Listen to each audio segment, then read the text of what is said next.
I have a cat here, a black cat on my, you can't see him because of my black shirt. This is Diesel. He came on my lap and now he won't leave me alone right when I need to record. So while we've been arguing over tariffs, Speaker Mike Johnson's been at work. The good guy who some people don't like, I like him a lot. Here's Speaker Mike Johnson with all the work they've done and they're doing this week. This is all the Trump agenda, guys. This is for the next 4 years what he's working on.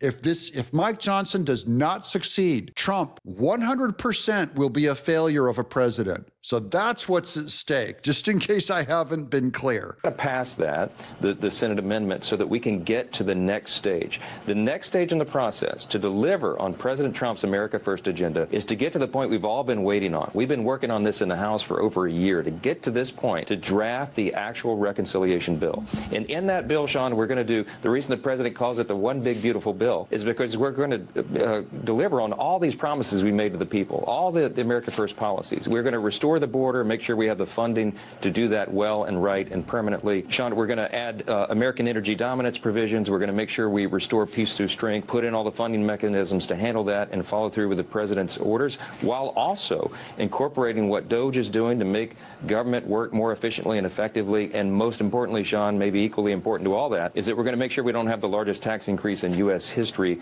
at the end of this year, which is what would happen by default if the president's Tax Cuts and Jobs Act from the first administration expire, which is what will happen. So all that will be moving forward, but we have to keep the House and Senate Republicans working together as one team. We unify, we will accomplish this mission. The House and Senate Republicans must work together to serve us. So they need to put all their little petty differences aside. And I'm talking about all the radical, weirdo crybabies on either side of our party, whether if it's Rhinos or Rand Paul or Thomas Massie or Rep. Paula Luna, I don't want to hear it. Get together and pass this stinking bill, guys. And so it's Mike Johnson it's like herding cats. He has to keep us all unified on the same thing. Now, here's, they tried forcing Trump to be more constitutional by making him pass some kind of a bill about his tariffs. And Trump goes, no, I'm doing my tariffs. And they're going, no, you know, one way that you could do it would be to get the Senate to pass a bill with the tariff. And here they are going to Mike Johnson trying to, these are lefties and rhinos and normal Beltway Republicans trying to get Mike Johnson to go for a bill to imply that Trump needs their permission for the tariffs. Mr. Speaker. Not sure yet. But Mr. Speaker, there's a push by some of your members to give Congress a say.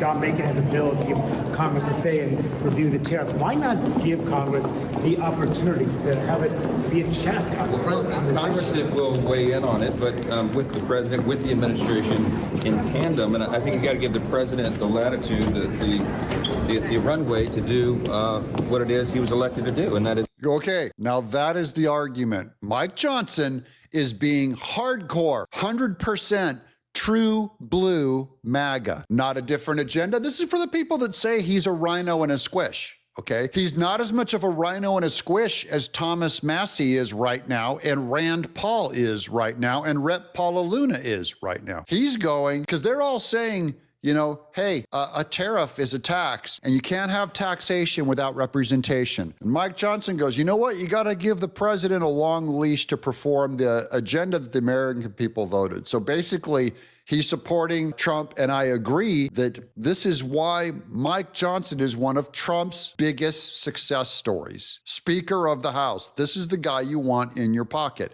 and he and Trump are buddies. Let's get this economy going again and get our trade properly balanced with other countries. So I think most of the American people understand the necessity of that. Listen, we had a $1.2 trillion trade deficit in 2024. I don't think that's fair to our country. I think the American people understand that, and I think they see a president who's engaging and trying to fix that. So we're going to give him the space necessary to do it, and we'll see how it all develops. Mr. Chief, think Trump administration officials should brief members? I mean, some of your members are asking for a briefing at the very least to understand the strategy. His office is directly engaged with members, and we'll have. Do you expect to talk to the conference, sir? Consequences for this? That's all you get of that. But I really love, this is interesting strategy to me because this is not normal stuff for Speaker of the House. He's basically conceding authority to the president. That's bad. I know the Beltway guys don't like that. I like seeing it because I think Trump is a unique case. And they go like, hey, you can't throw out all this stuff just for a unique case. I say, yeah, well, watch Trump do it. President Trump recaps his meeting with Speaker Johnson. So this just now happened.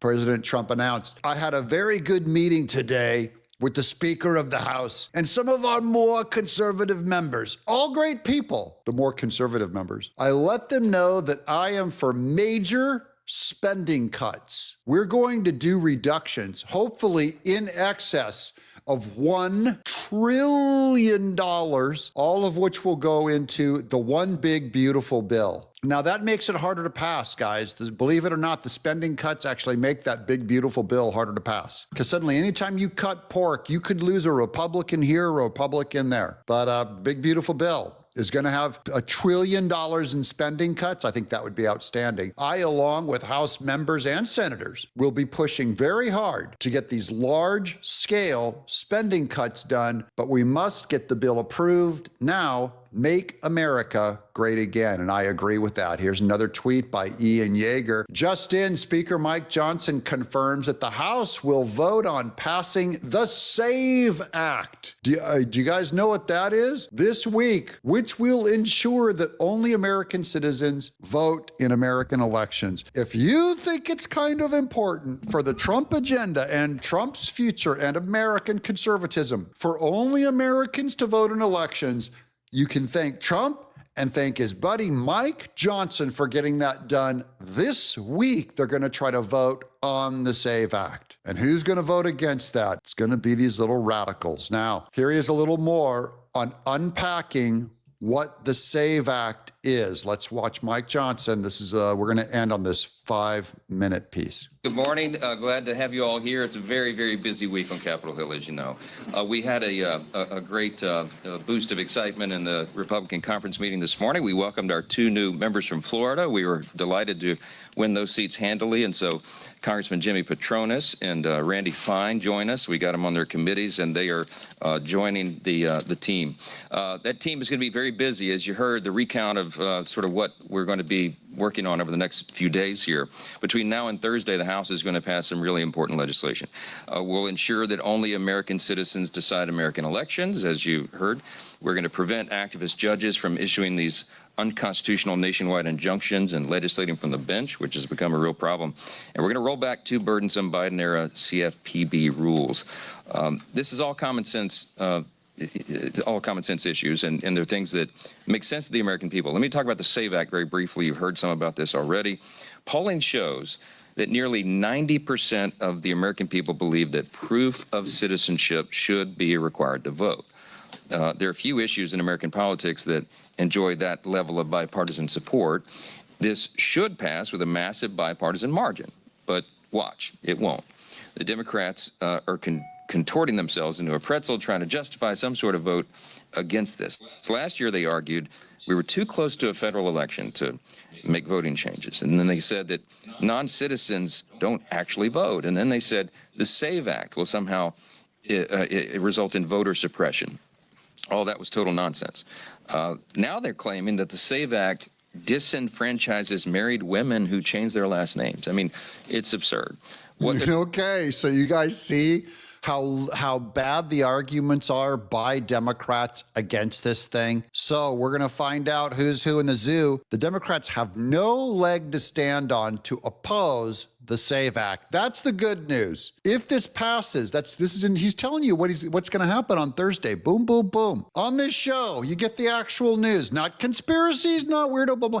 The actual news, what you need to know, what is important. I will weigh in if there's a win on this. I hope there is. If there's a loss on this, we need to call out what Republicans opposed this stuff, the Mike Johnson and the Trump agenda. I'll let you guys know. Hope you guys will leave a comment below and share this video with your friends, because you're right here with your buddies, the Happy Patriots, in the chat. Let them know you're there. I'm Doug in exile.